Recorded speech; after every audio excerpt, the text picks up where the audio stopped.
ඔන්න එකමත් එක ලස්සන ගමක සඳුනි කියලා අහිංසක ගෑනු ළමයෙක් එයාගේ ආච්චි අම්මයි සීයයි එක්ක ජීවත් වුණා.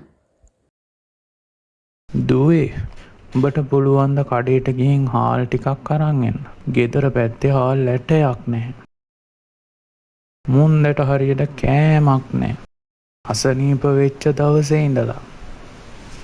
නේ සීයේ මගේ අතේ සල්ලි කීයක්වත් නැහනේ. වැඩ කරන ගෙදර නෝනලා ගමනක් යනවා කියලා දවස් 2-3කට වැඩට එන්න එපා කිව්වා. සීයේ ඉන්නකො මං ගිහින් අත්තම්මට කන්න දෙයක් ඉක්මනට හොයාගෙන එන්නම්. බඩගින්නේ තියන්නේ නෑ මම ඔයාලව. මගේ අත පය වාරුනේ. නැත්තම් මං උඹව තනියම යවන්නේ නෑ. පරිස්සමෙන් ගිහින් වරෙන් දරුවෝ. සඳුනි ඉක්මනින්ම ගෙදරින් පිටත් වුණා. යන ගමන් සඳුනි කල්පනා කළේම කෑමට මොනවා හරි හොයාගන්න විදිහක් ගැනයි. අන්තිමේදී සඳුනි තීරණය කළා ළඟ තියෙන කැලේට ගිහින් පළතුරු ටිකක්වත් හොයාගෙන එන්න. සඳුනි මෙහෙම කැලේ ඇතුළට ඇවිදගෙන යනකොට එකපාරටම ලස්සන ලොකු සමනලෙක් ඇවිත් එයාගේ අතේ වැහුවා. අනේ මෙයාගේ ලස්සන. අනේ කොහෙද ඔයා මේ කිල්ලිලා යන්නේ? අනේ ඉන්න චුට්ටක් ඉන්න.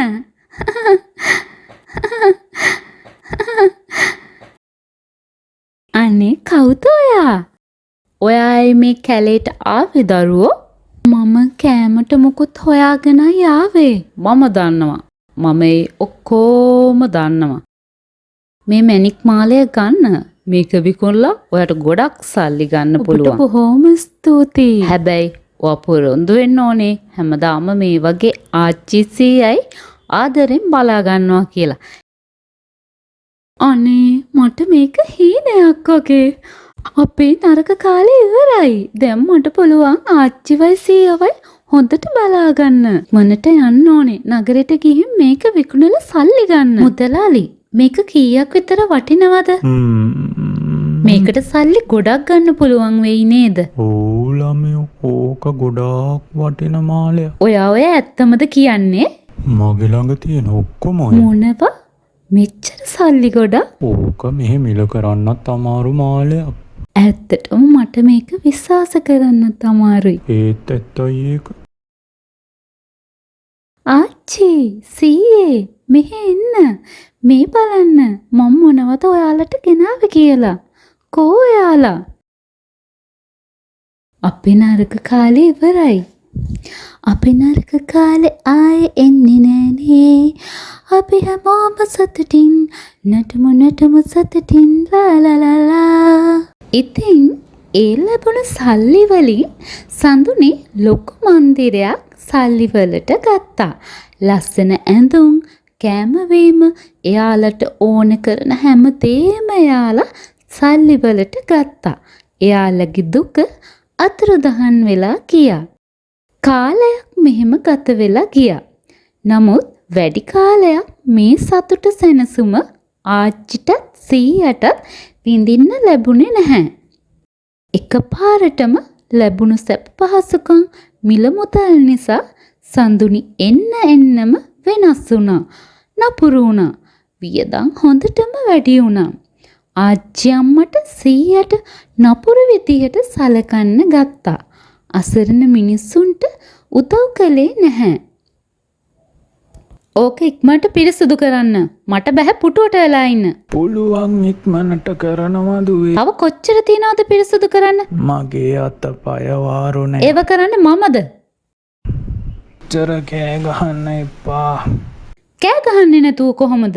හරි ඔය තරහ දැන් නවත්ත ගන්න. මට අන කරන්න. ඔයා නෑ දුවේ අන කරනවා නෙමෙයි මේ මම.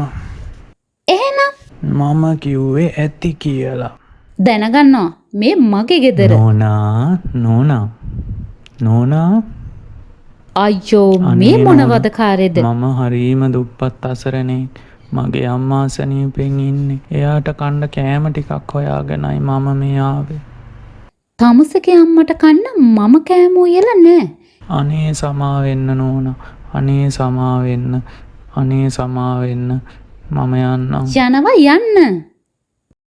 දුවේ පුළුවන් නම් මට මේ වැඩේට පොඩ්ඩක් කතාව නවත්තලා ඉක්මනට උයන්න. මම මේ රසට උයන ගමන්. ඇත්ත වෙලා මට ඔය කයිවාරුව දැන්. දුවේ ඇයි මගේ දුවේ එහෙම කියන්නේ? වෙනදත් මම මේ වගේනේ උයන්නේ. කතාව නවත්තලා උයන්න. මට හොඳටම බඩගිනි. එහෙම රසට තමයි මම උයලා දෙන්නේ උඹට. සඳුනිගේ මේ වෙනස් වීම ගැන ආච්චි අම්මයි සීයයි හිටියේ ගොඩක් කනස්සල්ලෙන්. එයාලට ඒ වෙනස් වීම දරා ගන්න බැරි වුණා.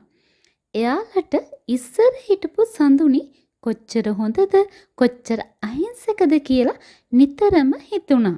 මේ අතරට සඳුනිගේ සල්ලි ඔක්කොම ඉවර වුණා. මංගාව තිබුණ සල්ලි ඔක්කොම ඉවරයි. මෙහෙම දිගටම හිටියොත් මට ලස්සන ඇඳුම් ගන්නත් බැරි වෙනවා. යන්න ඕනේ ආයෙත් සුරංගනාවි හම්බ වෙලා ආයෙත් මැණික් මාලයක් ඉල්ල ගන්න. සුරංගනාවි ඔයාට මාව ඇහෙනවද? ඔයාට මාව අඳුරගන්න පුළුවන්ද? සුරංගනාවි. මං ආවේ ඔයාගෙන් නැවතත් උදව්වක් ඉල්ල ගන්න. මන් ළඟ තිබුණ සල්ලි ඔක්කොම ඉවරයි. ඔව් කියන්න. මට ආයෙත් මැණික් මාලයක් ඕනේ. මම ඔයාගේ නරක හැසිරීම දැක්කා. ඔයා ආච්චිට සීයට සලකපු විදිහ, අසරණයින්ට සලකපු විදිහ, නිකොල්නේ සල්ලි නාස්ති කරපු විදිහ, ඒ හැම දෙම මම බලාගෙන හිටියේ. ඔයා ගොඩක් හොඳ අහිංසක කෙනෙක් වෙලා හිටිය නිසායි මම ඔයාට ඒ හැම දෙම දුන්නේ. ඒත් ඔයාගේ නරක හැසිරීම නිසා මේ පාර මම ඔයාට දෙන්නේ මෙන්න මේ දඬුවම. අනේ මට මේ මොකද වෙන්නේ? අයියෝ! ඔයා පොරොන්දු කඩපු නිසා ඔයාට ලැබෙන දඬුවම තමයි මේ.